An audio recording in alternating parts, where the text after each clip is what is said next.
Hi all, welcome to SSC Malayali. അപ്പോൾ ഒരു important update പറയാൻ വേണ്ടിയിട്ടാണ്. ഇപ്പോൾ ഓൾറെഡി നമ്മൾ SSC ഒരു നോട്ടീസ് കൊടുത്തിട്ടുണ്ടായിരുന്നു കഴിഞ്ഞ മാർച്ചിൽ, ഒരു സ്ലൈഡിംഗ് മെക്കാനിസം എന്ന് പറഞ്ഞിട്ട്. അതായത് ഓൾറെഡി റാങ്ക് ലിസ്റ്റിൽ കയറുന്ന ആളുകൾക്ക് വേണ്ടിയിട്ടുള്ളതാണ്. അപ്പോൾ എനിക്ക് തോന്നുന്നു ഈ സ്ലൈഡിംഗ് മെക്കാനിസം ഈ ഒരു വർഷം 2025 മുതൽ തന്നെ ഉണ്ടാവും എന്ന് തോന്നുന്നു. കാരണം അങ്ങനെ ഈ നോട്ടീസിൽ കുറച്ച് അതിൻ്റെ ക്ലൂവും കാര്യങ്ങളെല്ലാം കൊടുത്തിട്ട് നമുക്ക് ഡിസ്കസ് ചെയ്യാം. അപ്പോൾ എന്താണ് ഈ നോട്ടീസിൽ അങ്ങനെ പ്രത്യേകിച്ച് പറയുന്നത് വെച്ചാൽ നമ്മൾ സ്ലൈഡിംഗ് മെക്കാനിസം എങ്ങനെയാണ് യൂസ് ചെയ്യേണ്ടത്, അന്ന് ജസ്റ്റ് സ്ലൈഡിംഗ് മെക്കാനിസം വരുന്നുണ്ട് എന്ന് മാത്രമേ പറഞ്ഞിട്ടുള്ളൂ. ഓക്കെ, അപ്പോൾ എനിക്ക് തോന്നുന്നു ഈ ഒരു മെക്കാനിസം റെഡിയാക്കാൻ വേണ്ടിയിട്ടായിരിക്കാം ചിലപ്പോൾ SSCൻ്റെ ഒരു റിസൾട്ടൊക്കെ ഡിലേ ആക്കിയിട്ടുള്ളത്. കാരണം ഓൾറെഡി വരേണ്ട സമയം കഴിഞ്ഞു. കഴിഞ്ഞ 2-3 വർഷത്തെ ഒരു നോക്കുകയാണെങ്കിൽ ഓൾറെഡി വരേണ്ട സമയം കഴിഞ്ഞു. ഒരു പോസ്റ്റ് ഡിഫറൻസ് കഴിഞ്ഞൊരു 15 ദിവസം കൊണ്ട് വരേണ്ടതാണ്. പക്ഷേ ഇപ്പോൾ ഓൾറെഡി ഒരു 1 മന്തിൻ്റെ അടുത്ത് ആവാനായി. ഓക്കെ, അപ്പോൾ പല ആളുകൾ ഇന്ന് വരും, നാളെ വരും, മറ്റന്നാൾ വരും എന്ന് പറഞ്ഞാൽ നിൽക്കുന്നുണ്ടായിരുന്നു. ആർക്കും അതിനെപ്പറ്റി കൃത്യമായിട്ട് അപ്ഡേറ്റ് ഒന്നുമില്ല. പക്ഷേ എനിക്ക് തോന്നുന്നത് ഇനി എന്തായാലും ഉടനെ തന്നെ വരാൻ സാധ്യതയുണ്ട്. കാരണം ഈ ഒരു പ്രോസസ്സിന് വേണ്ടിയിട്ടായിരിക്കാം ചിലപ്പോൾ അവർ ഡിലേ ആക്കിയിട്ടുണ്ടാവുക. അപ്പോൾ നമുക്ക് ഇതിൻ്റെ ഡീറ്റെയിൽസ് കാര്യങ്ങളൊന്നും നോക്കാം കേട്ടോ. ഓക്കെ, ഒന്നുമില്ല, ഇവിടെ ഫസ്റ്റ് പറയുന്നതൊക്കെ നേരത്തെ പറഞ്ഞ കാര്യങ്ങളൊക്കെ തന്നെയാണ്. അപ്പോൾ അതൊന്നും ഞാൻ വീണ്ടും റിപ്പീറ്റ് ചെയ്യുന്നില്ല. ഓൾറെഡി നമ്മളൊരു വീഡിയോ ചെയ്തിട്ടുണ്ട്. പിന്നെ ഇത് എങ്ങനെയാണ് ചെയ്യേണ്ടതെന്നുള്ള കാര്യങ്ങളാണ് പറയുന്നത് കേട്ടോ. ഓക്കെ, എങ്ങനെയാണ് ചെയ്യേണ്ടതെന്നുള്ള കാര്യങ്ങൾ ഇതിൽ പറയുന്നുണ്ട്. ഒന്ന്, നമുക്ക് ഞാനതിൽ പറഞ്ഞിട്ടുണ്ടായിരുന്നു 10 ദിവസത്തെ ഒരു സമയം തരും. ആ സമയത്ത് നമ്മൾ റീജിയണൽ ഓഫീസിൽ പോയിട്ട് നമ്മൾ ചെയ്യണം എന്നാണ്. പക്ഷേ ഇതങ്ങനെ നമുക്ക് തോന്നിയ സമയത്ത് പോകാൻ പറ്റില്ല. കൃത്യമായിട്ട് സ്ലോട്ടും കാര്യങ്ങളെല്ലാം സെലക്ട് ചെയ്ത്, അതായത് നമുക്ക് സ്ലോട്ട് സെലക്ട് ചെയ്യേണ്ടത് എങ്ങനെ അതിൽ പറയുന്നുണ്ട് എടാ.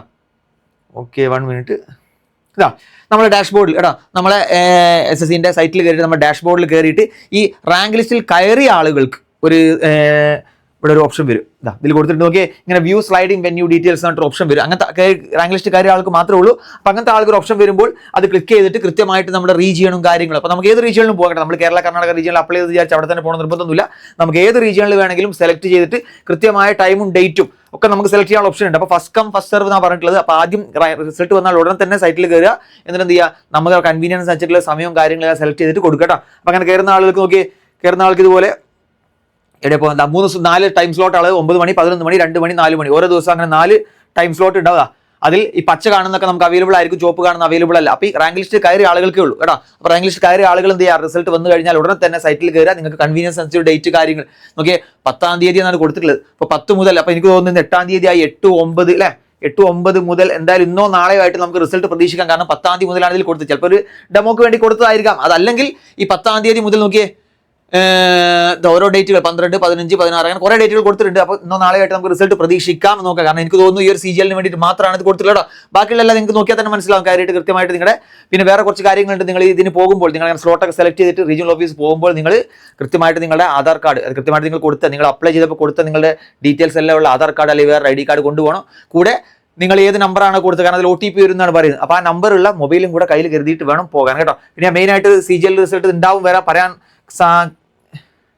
CGL ഈ 2025 CGL ഉണ്ടാവും എന്ന് പറയാൻ കാരണം ഈ ലാസ്റ്റ് കാണുന്ന നോട്ടീസാണ്. നോക്കിയടാ, ഈ ലാസ്റ്റ് കാണുന്നത് കൊടുത്തിട്ടുള്ള കമ്പൈൻഡ് ഗ്രാജുവേറ്റ് ലെവൽ എക്സാം, അതായത് ഈ ഫിക്സഡ് ഫ്ലോട്ട് കൊടുക്കുന്ന ഒരാൾക്ക് വരുന്ന ഒരു നോട്ടീസാണ്. നോട്ടീസ് അല്ല, എന്തിനു പറയാം, ഡിക്ലറേഷൻ ഓഫ് കാൻഡിഡേറ്റ് ആണ്. അതിൽ കൊടുത്തിട്ടുള്ളത് കമ്പൈൻഡ് ഗ്രാജുവേറ്റ് ലെവൽ എക്സാം 2025 എന്നാണ് കേട്ടോ. അപ്പോൾ ഇങ്ങനത്തെ കുറച്ച് ക്ലൂ നേരത്തെ പറഞ്ഞു. ഫിക്സഡ് ആ സ്ലോട്ടിന്റെ കാര്യങ്ങൾ നമ്മൾ കണ്ടു. CGL-നെ പറ്റിയാണ് ഇതിൽ പറയുന്നത്, മൊത്തം വേറെ എക്സാമിനെ പറ്റിയൊന്നും അല്ല കേട്ടോ. അപ്പോൾ ഈ ഒരു CGL 2025 തന്നെ ഇത് ഉണ്ടാവും നമുക്ക് പ്രതീക്ഷിക്കാം. കാരണം ഈ കൊടുത്തിട്ടുള്ള ഈ ഫോം കൊടുത്തിട്ടുള്ള ഇതിലും താഴെ ഒരു ഫോം കൂടെ കൊടുത്തിട്ടുണ്ട്. ഇതിലെല്ലാം CGL 2025 പറ്റിയാണ് പറയുന്നത്. അപ്പോൾ ഈ ഒരു വർഷം തന്നെ അത് ഉണ്ടാവാനുള്ള സാധ്യതയുണ്ട്. പിന്നെ വേറൊരു കാര്യം നമ്മളന്ന് ഡിസ്കസ് ചെയ്തിട്ടുള്ള കാര്യം എന്ന് പറഞ്ഞാൽ ഈ ഫിക്സ്ഡ് ഫ്ലോട്ട് 2 കാര്യങ്ങളാണ്.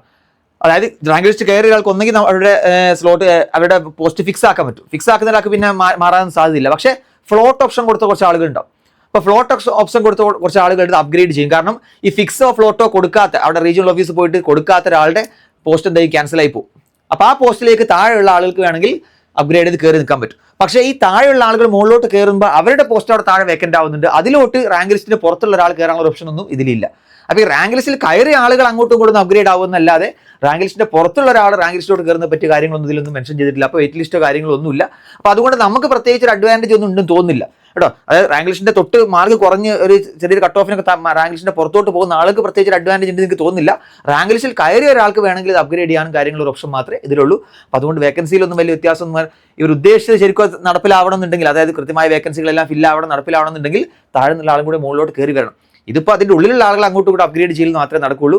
അത് കുറച്ച് ലോവർ ലെവൽ പോസ്റ്റുകൾ, താഴെയുള്ള കുറച്ച് പോസ്റ്റുകൾ വേക്കൻ്റ് ആയി കിടക്കും എന്നുള്ള ആ ഒരു വ്യത്യാസം മാത്രമേ. അതായത് ഹയർ ലെവൽ പോസ്റ്റുകൾ വേക്കൻ്റ് ആയതിന് പകരം കുറച്ച് ലെവൽ 4, ലെവൽ 5 പോലുള്ള പോസ്റ്റുകൾ താഴെ കുറച്ച് വേക്കൻ്റ് ആയി കിടക്കും എന്നുള്ളത് മാത്രമേ അഡ്വാൻറ്റേജ് ഉള്ളൂ കേട്ടോ.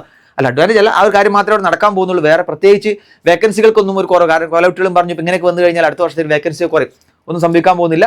കുറച്ച് വേക്കൻസികൾ എന്തായാലും അടുത്ത വർഷത്തേക്ക് ഉണ്ടാകും. കാരണം ഈ റാങ്ക് ലിസ്റ്റിൻ്റെ ഉള്ളിലുള്ള അങ്ങോട്ടും ഇങ്ങോട്ടുള്ള മാറ്റങ്ങൾ മാത്രമേ നടക്കുകയുള്ളൂ. അപ്പോൾ റിസൾട്ട് നമുക്ക് വേണമെങ്കിൽ ഉടനെ തന്നെ പ്രതീക്ഷിക്കാം. ഇതിൽ ഞാൻ പറയുന്നതാണ്, ഞാനൊരു എൻ്റെ ഒരു നിഗമനം പറയുന്നതാണ്, കൃത്യമായിട്ടൊന്നും പറയുന്നില്ല. കാരണം ഈ ഒരു സംഭവം സ്ലോട്ട് 10 മുതൽ ഇന്ന് കണ്ടത് കൊണ്ട് മാത്രം ഞാൻ പറഞ്ഞതാണ്. 10 മുതൽ ഇത് വരണമെന്നുണ്ടെങ്കിൽ നാളെയെങ്കിലും, മിനിമം ഇന്നോ നാളെയെങ്കിലും റിസൾട്ട് വരണം കേട്ടോ. അപ്പോഴേ നമുക്ക് ഈ സ്ലോട്ടും കാര്യങ്ങളെല്ലാം സെലക്ട് ചെയ്യാൻ പറ്റുള്ളൂ. പിന്നെ താഴെ ആ CGL ആ ഒരു ഫോമും കൂടെ കൊടുത്തത് കൊണ്ട് CGL 2025 മുതൽ തന്നെ ചിലപ്പോൾ ഇതിന്റെ പ്രൊസീജിയറും കാര്യങ്ങളൊക്കെ ഒന്ന് റെഡിയാക്കാൻ വേണ്ടിയിട്ടായിരിക്കാം ഈ ഒരു ഡിലേ എത്രയും സംഭവിച്ചത് നമുക്ക് അനുമാനിക്കാം. കാരണം റിസൾട്ട് ഒക്കെ റെഡി ആയിട്ടുണ്ട് എന്നാണ് നമ്മൾ പല ഗ്രൂപ്പിലും മറ്റൊക്കെ ആയിട്ട് പല ആളുകളും കണ്ടത്. പക്ഷേ അത് പബ്ലിഷ് ചെയ്യാത്ത ചിലപ്പോൾ ഈ ഒരു കാരണം കൊണ്ടായിരിക്കാം. അതുകൊണ്ട് റിസൾട്ട് നമുക്ക് ഉടനെ തന്നെ പ്രതീക്ഷിക്കാം. ഓക്കെ, അപ്പോൾ എല്ലാവരും റിസൾട്ടിൽ റാങ്ക് ലിസ്റ്റ് കയറുന്ന എല്ലാവരും ഇത് ചെയ്യാൻ മറക്കാതിരിക്കുക. കാരണം ഞാൻ റാങ്ക് ലിസ്റ്റ് കയറുള്ളൂ, എനിക്ക് ഒന്നും ചെയ്യേണ്ട, എനിക്ക് ഫ്ലോട്ട് ഓപ്ഷൻ ഒന്നും വേണ്ട, അതുകൊണ്ട് ഞാൻ പോകുന്നില്ല എന്ന് പറഞ്ഞിരിക്കരുത്. കിട്ടിയ എല്ലാവരും, അത് കിട്ടിയവരായാലും അത് നമുക്ക് അതെന്നെ വേണമെന്നുള്ളവരായാലും അല്ലെങ്കിൽ ഫ്ലോട്ട് ഓപ്ഷൻ കൊടുക്കണം എന്നുള്ള 2 ടീമും എന്ത് ചെയ്യണം, നമ്മൾ ഈ ഫ്ലോട്ട് ബുക്ക് ചെയ്തിട്ട് റീജിയണൽ ഓഫീസിൽ പോയിട്ട് ഇത് കൺഫേം ചെയ്യണം. കാരണം ഒന്നും ചെയ്യാത്ത ആളുകളെ ആബ്സെന്റീസ് ആയിട്ട് കണക്കാക്കും, അവരുടെ പോസ്റ്റ് വേക്കന്റ് ആക്കും. ആ വേക്കൻസി പോസ്റ്റിലോട്ടാണ് താഴെയുള്ള ഫ്ലോട്ട് കൊടുത്ത ആളുകൾ കയറി പോകാന്ന് പറയുന്നത് കേട്ടോ. അപ്പോൾ അത് അങ്ങനത്തെ കാര്യങ്ങളൊക്കെ നടക്കും. അപ്പോൾ അതുകൊണ്ട് എല്ലാം റാങ്ക് ലിസ്റ്റുകാർ എല്ലാവരും എന്ത് ചെയ്യണം, ഈ പറഞ്ഞ ഡേറ്റിന്റെ ഉള്ളിൽ നമ്മുടെ കൃത്യമായ ഡാറ്റയും കാര്യങ്ങളെല്ലാം കൊടുത്തിട്ട് ഇതിൽ സൈറ്റിൽ കയറിയിട്ട് എന്ത് ചെയ്യണം, പോയി രജിസ്റ്റർ ചെയ്തിട്ട് നമ്മൾ റീജിയണൽ ഓഫീസ്, നമ്മുടെ റീജിയണൽ ഓഫീസ് എന്ന് പറയുന്നത് ബാംഗ്ലൂരാണ്, ബാംഗ്ലൂർ പോയിട്ട് കൊടുക്കണം കേട്ടോ. ഓക്കെ, അപ്പോൾ എല്ലാവരും നിർബന്ധമായിട്ടും ചെയ്യാൻ റാങ്ക് ലിസ്റ്റ് കയറാൻ പോകുന്നത്. ഈ അങ്ങോട്ട് ചിലപ്പോൾ CGL മാത്രമല്ല, അങ്ങോട്ട് ചിലപ്പോൾ എല്ലാത്തിനും ചിലപ്പോൾ ഇത് വന്നു വരാം. അപ്പോൾ ഈ വരുന്ന എല്ലാവരും എന്ത് ചെയ്യുക, അപ്ഡേറ്റും കാര്യങ്ങളെല്ലാം ഇതിന് വേണ്ടിയിട്ട് നിൽക്കുക. അപ്പോൾ നമ്മുടെ SSC മലയാളിൻ്റെ ടെലഗ്രാം ചാനലൊക്കെ ഉണ്ട്, നിങ്ങൾ എന്ത് ചെയ്യുക, ആ ടെലഗ്രാം ചാനലൊക്കെ ഒന്ന് ജോയിൻ ചെയ്ത് നിൽക്കുക. കൃത്യമായിട്ട് SSCയുമായി ബന്ധപ്പെട്ട അപ്ഡേറ്റും കാര്യങ്ങളൊക്കെ നിങ്ങൾ ആ ഗ്രൂപ്പ് വഴി ഉണ്ടാവും കേട്ടോ. പല കുട്ടികളും പല കാര്യങ്ങളും അറിയുന്നില്ല എന്നൊക്കെ പറയുന്നുണ്ട്. അപ്പോൾ നിങ്ങളോട് എനിക്ക് പറയാനുള്ളത്, ഒന്നെങ്കിൽ നിങ്ങൾ കൃത്യമായിട്ട് SSCൻ്റെ വെബ്സൈറ്റ് എപ്പോഴും ഓപ്പൺ ആക്കി വെച്ചുകൊണ്ടേയിരിക്കുക. ഓപ്പൺ ആക്കി വെച്ചിട്ട് അത് കൃത്യമായിട്ട് ഡെയിലി എന്ത് ചെയ്യുക, നിങ്ങളത് ലോഡ് ചെയ്തുകൊണ്ടിരിക്കുക. അതല്ലെങ്കിൽ നിങ്ങൾ SSC മലയാളിയുടെ യൂട്യൂബ് ചാനലോ അല്ലെങ്കിൽ ടെലഗ്രാം ചാനലോ വാട്സാപ്പ് ചാനലോ ഇതൊക്കെ ഒന്ന് എന്ത് ചെയ്യുക, സബ്സ്ക്രൈബ് ചെയ്തിട്ട് SSCയുമായി ബന്ധപ്പെട്ട എല്ലാ അപ്ഡേറ്റും നിങ്ങൾക്ക് അതുവഴി നിങ്ങൾക്ക് തരുന്നതായിരിക്കും കേട്ടോ. ഓക്കെ, പിന്നെ വേറെ കാര്യം പറയാനുള്ളത്, നമ്മളിപ്പോൾ ഈ കോഴ്സൊക്കെ ജോയിൻ ചെയ്യാൻ താല്പര്യമുള്ള ആളുകളുണ്ടെങ്കിൽ ഞാനിപ്പോൾ ഒരു നമ്പർ കൊടുക്കാം. നമ്പർ നിങ്ങൾ വേണമെങ്കിൽ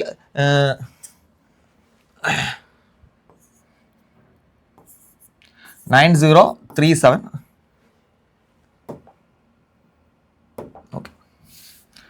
9037401501. കാരണം ഇപ്രാവശ്യം കുട്ടികളുടെ പരീക്ഷയും കാര്യങ്ങളെല്ലാം കഴിഞ്ഞു, അവർ ജോലിയിലേക്ക് കയറാൻ പോകാനെന്നോ നാളെയായിട്ട് അവരുടെ റിസൾട്ട് വരും. അപ്പോൾ ഇനി അതുപോലെ നിങ്ങൾക്കും ജോലിയിൽ കയറണം, SSC വഴി നല്ലൊരു ജോലി നേടാൻ ആഗ്രഹമുള്ള ആളുകൾ ഇപ്പോൾ തന്നെ നിങ്ങളുടെ പ്രിപ്പറേഷൻ തുടങ്ങുക. കാരണം ഡിഗ്രി കഴിഞ്ഞ് ഒരുപാട് കുട്ടികളുണ്ടാവും, അവർക്കൊക്കെ എന്താണ് ഇനി പ്രിപ്പറേഷൻ തുടങ്ങിക്കഴിഞ്ഞാൽ ഈ വർഷത്തെ CGL അല്ലെങ്കിൽ മാക്സിമം 2027 CGL കൂടി നിങ്ങൾക്ക് ജോലി കയറാൻ ആഗ്രഹം ഉണ്ടെങ്കിൽ നിങ്ങളുടെ പ്രിപ്പറേഷൻ ഇന്ന് തന്നെ സ്റ്റാർട്ട് ചെയ്യണം. നോട്ടിഫിക്കേഷൻ വരാനോ അല്ലെങ്കിൽ അടുത്ത വർഷത്തെ പരീക്ഷ ആവാനോ കുറച്ച് ദിവസം റെസ്റ്റ് എടുത്തിട്ട് പതുക്കെ തുടങ്ങാനോ സമയം വേസ്റ്റ് ആക്കാനോ നിൽക്കരുത്. ഇന്ന് നിങ്ങൾ പ്രിപ്പറേഷൻ സ്റ്റാർട്ട് ചെയ്യുക. എവിടെയാണ് നിങ്ങൾക്ക് ജോയിൻ ചെയ്യേണ്ടത് അവിടെ ജോയിൻ ചെയ്യണം. നമ്മുടെ ഇൻസ്റ്റിറ്റ്യൂട്ടിൽ തന്നെ ജോയിൻ ചെയ്യണമെന്ന് പറയില്ല, നിങ്ങൾ എവിടെ ജോയിൻ ചെയ്താലും ശരി, നിങ്ങൾ പ്രിപ്പറേഷൻ പെട്ടെന്ന് സ്റ്റാർട്ട് ചെയ്യുക. നിങ്ങൾക്ക് SSC മലയാളിയിൽ ജോയിൻ ചെയ്യണോ ഓഫ്ലൈൻ ഓൺലൈൻ ഏതെങ്കിലും ജോയിൻ ചെയ്യണമെന്നുണ്ടെങ്കിൽ ഈ നമ്പറിൽ ഒന്ന് വിളിച്ചാൽ മതി, അവർ നിങ്ങളുടെ ഡീറ്റെയിൽസും കാര്യങ്ങളെല്ലാം തരും. ഓക്കെ, അപ്പോൾ റിസൾട്ടൊക്കെ വരുന്ന സമയത്ത് നമ്മുടെ ക്ലാസ്സുകളൊക്കെ കണ്ട് പഠിച്ച ആളുകളൊക്കെ ഉണ്ടെങ്കിൽ നമ്മളൊന്ന് വിളിക്കുക, അറിയിക്കുക, എന്നിട്ട് എന്ത് ചെയ്യുക, സന്തോഷം ഒന്ന് പങ്കുവെക്കുക കേട്ടോ. ഓക്കെ, ശരി, എല്ലാവർക്കും താങ്ക് യു.